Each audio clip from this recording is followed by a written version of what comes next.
Hi, welcome to Defying the Myth TV. This is our first episode, and we are so excited to have you along with us. I'm Robin. I am the show creator and your host. We're going to be talking about defying the myth of aging. What is that?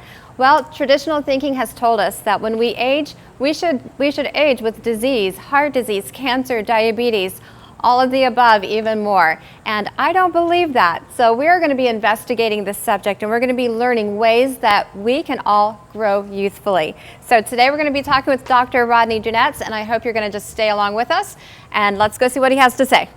So did you know that 6,000 people every single day in the United States die of age-related illness? That could be heart disease, cancer, diabetes. The list just goes on and on. And we're wanting to find out a little bit of information about, is that really necessary? Do we have to go through that? So this is Dr. Rodney. He is an acupuncture physician as well as a doctor of Oriental medicine. So before we even start, what is a doctor of Oriental medicine? Well, basically a doctor of Oriental medicine is someone that practices a lot of the traditional types of therapies which are geared to creating good health, to creating wellness, to helping heal the body using the natural functioning of the body. And it stimulates the body through acupuncture, through herbal therapies, through nutritional therapy. And nowadays, of course, we work in conjunction with a lot of Western doctors, or what they're called allopathic doctors, to really integrate the healthcare of our patients. Okay, so it is technically considered to be an alternative treatment, correct? Well, I don't like to use the word alternative. I like to use the word either integrative or complementary, because I like to work with whatever is really the best treatment for the patient. Okay. And so that may be what I do, it might be what somebody else does, so we work together. So now, correct me if I'm wrong, but with Oriental medicine, it's basically the practice of looking at every single thing as a working piece. You don't just take out, oh, this person's having headaches, so let's just treat the headaches. You're looking at everything and what could be the root cause. Oh, definitely. And that's actually, Western medicine is really great when it comes to an acute problem. If I'm hit by a truck, quick, take me over to the emergency room, don't bring me back here. Right. But when it comes to chronic conditions, that very reductionistic, looking at a very specific element of the person, doesn't work that well. If you go to a cardiologist, you're like a little heart walking in on legs. But when you come here, we're really looking at what's going on with your heart, what's going on with your skin, what's going on with your digestion. We're really looking at the entire person together, because we find that there really is a synergistic operation of the body that works together. Okay. Fascinating, fascinating. Definitely. So now let's get on to the subject of aging, because this is where my heart beats. I want to find out really what's happening. So can you tell us in a very layman terms, what's going on inside of us? How are we aging? Well, basically, every year you get a new body. Your body is on an atomic level, it's replacing the molecules constantly. So we're actually, bits are dying and we're rebuilding them. And every time we rebuild, what are called telomeres, which are part of the chromosomes, are actually going, and the ends are coming off. And you only have so many ends. They're like little shoelaces, and the end of that shoelace is kind of breaking off. Right. So according to the traditional therapies of Oriental medicine, we should be able to live to be 120. Right. And actually, there's a way of judging the age of how people should age based on what's called long bones, and that actually computes out to about 122. So in theory, we should be living to be about 120. Okay. Of course, with modern technology, they would like us to live indefinitely, and that's some of the things that are happening in genetics. So there are a lot of things that are happening in the understanding of genetics now, which is changing that, how we look at aging. But in particular, what we know is our body is going through this process due to kind of wear and tear, like your car does. The tires are wearing out, you need to replace them. So our body is really wearing down based on these age factors that start to play into the body. And we do know that we can change it. We don't have to just accept it as being part of the aging process. There are a lot of things that we can do to slow it down and to almost stop certain aspects of aging. Okay, so now, is inflammation, we hear a lot about inflammation, is that a big part of this? Is that what really causing aging? Oh, inflammation is a big part of what goes on with regards to disease in our body. When we talk about digestive problems like Crohn's disease, IBS, we talk about fibromyalgia. We know that inflammation plays a big part in all of these, as it does in cardiovascular disease. And a perfect example that everybody can understand understand, and that is anytime anybody has some kind of an illness that they don't know what to do, they being Western medical society, what they'll do is give you a steroid, and which is to stop inflammation. Right. So we do know for a fact inflammation is probably one of the biggest detriments to our health, and getting control of inflammation is a very, very important element in creating good health. But now, and reversing aging. Shouldn't we have a little bit of inflammation, like when we get injured or something? Doesn't the body naturally want to produce a little bit? You're 100% correct, and our body does. It is part of the repair mechanism, and basically what happens is it kind of gets overdone, and it also, so it's one of those things that's a conundrum. It can be very, very good for us, it can be very, very bad for us, and so it's a matter of saying, okay, what is the good inflammation, what's the bad inflammation? But it definitely is a repair process. A histamine reaction, which is like if you would slap your skin and you see it start turning red, it's because it's starting to repair those cells. So in that context, inflammation is very, very good. So you are right, definitely. It can be both. So when we get too much of it, that's when the dangers start coming in. When it is in a system that where inflammation is a detriment to that system, then it becomes a problem, as in vascular health. We don't want to have inflammation because that starts to give us arteriosclerosis, the hardening of the arteries, hardening of the veins, so they don't move as well. So in that context, inflammation becomes a problem. So now we hear a lot about chronological aging versus biological aging. Is there really a difference, and can you explain what those are? Actually, I teach a reversing aging class, and one of the things we talk about is there are actually 3 types of aging, not just 2. The one that you mentioned, of course, is chronological age. Myself, I'm born in a certain year, and we say, okay, that's my birth date, and we compute the years based on that.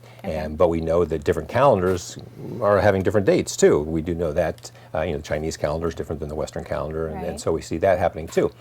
So there is that chronological age. Now there is our biological age too. And the biological age would be if we did a cholesterol test. There's a certain cholesterol level that you should be based on your particular age. We could look at things related to hormones. A lot of times females say, oh gee, I'm getting older, my hormones aren't working quite as well as they are. So we can look at hormone levels, and for men too, testosterone. We can look at certain other functions, bone density. So these are all things, and there are many more than that, but these are all things that go and tell us what's happening on a biological age factor.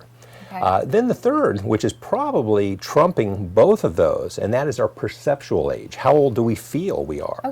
And I'm sure you know many people that are 20 years old and act like they're 80, and many people that are 80 years old and act like they're 20. They're very active, they're out and about, and we do know that by how we think about who we are, what we are, how we feel, how we are when we get up in the morning, our outlook has a tremendous effect on what is our perceptual age. And we also know that by changing our perceptual age, and there are techniques to do that, by changing our perceptual age, we can start to affect our biological age.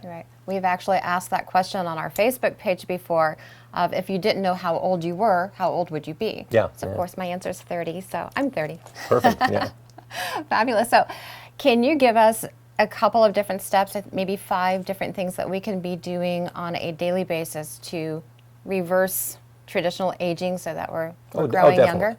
Definitely. And the first thing is that we have to become our own advocate. We can no longer count on a healthcare system to be taking care of us. We really need to become our own advocate. We need to go and take control of our health, realizing that we are the one who knows what's going on in our body, and we'll keep track of that. So too often people think, oh gee, if I go into my physician, and even coming into myself, we have to participate. It is a two-way street. Number 2 is to get active. Because we know the old saying, use it or lose it, it's true. We really do need to get active. I don't necessarily say you need to, quote, exercise, but it could be dancing, it could be taking up tennis, it could be gardening, just something that actually gets you moving. Because if you don't, you're going to get older, you're going to be aging, and you're going to be aging quicker. The next thing is to eat clean. And by eating clean, organic, of course, I personally feel is a better way to be eating. But basically trying to not have a lot of fried foods, a lot of foods with a lot of preservatives and chemicals in them. Really eating clean. That can have a monumental effect. Next is to practice some form of stress reduction. That can be meditation, that could be some type of contemplation, even just getting out into nature, which allows you to go and reconnect with who you really are, that can become another form of stress reduction. But Right. stress is a major aging component. Yes. I personally am a meditation instructor, and I also meditate daily. And It's one of the things that I always do. I've heard that stress can actually shorten the telomeres, even more than just cell regeneration. Oh yes, Stress yes. does it. Stress in our society, I would have to say, is probably one of the major components in our aging now, because we're under chronic stress, and so we're Right. giving off chemicals and hormones and enzymes, which we don't have time to go into, but Right. maybe in another show we'll do that.